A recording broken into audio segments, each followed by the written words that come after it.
Authorities in Malaysia have confirmed the crash of a small aircraft in the state of Selangor, with no survivors from the accident.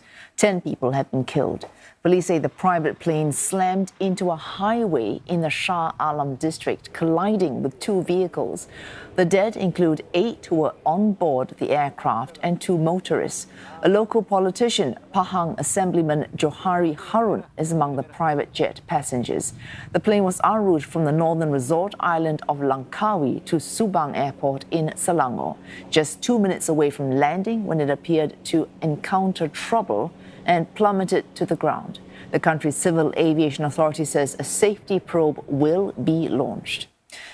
And from what CNA's Afifa Arifin joins us live from Shah Alam, Selangor. Afifa, what more can you tell us about this crash?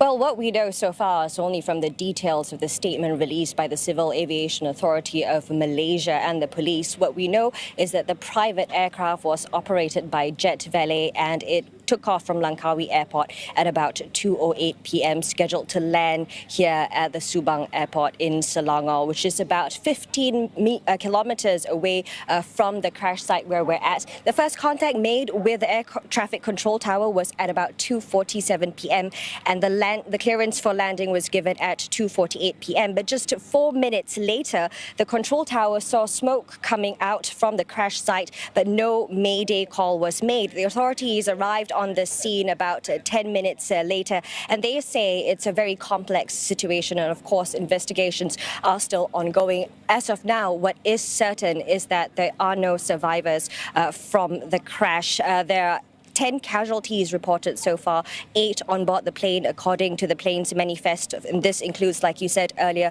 a Pahang State Assemblyman and EXCO member Johari Harun. 2 more casualties on the ground, the driver of a car as well as a motorbike rider. But it's not known as of now whether there are any more casualties. For instance, if the bike had a pillion rider or if there were other passengers in the car. The remains of the victims were, taken to Klang Hospital at about 5 p.m. for post-mortem.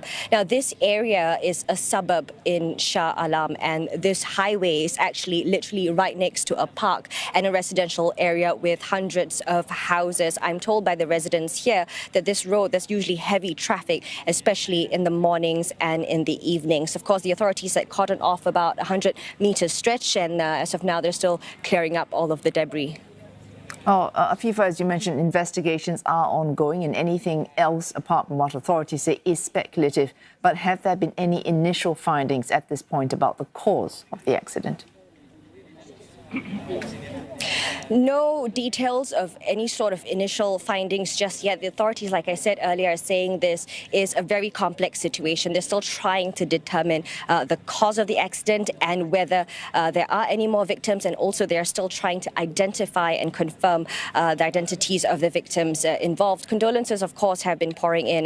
Earlier at the site, the Malaysia's King Sultan Abdullah also visited and was seen comforting what seemed to be families of the victims. The Transport Minister Anthony Loke spoke to the media at Subang Airport earlier, and he said that the safety protocol was activated immediately after the incident. And as of now, the Aircraft Accident Investigation Unit is mobilized and are currently looking for the plane's black box. We're also still awaiting for more updates scheduled from the police. We'll bring you all the latest as soon as we have them.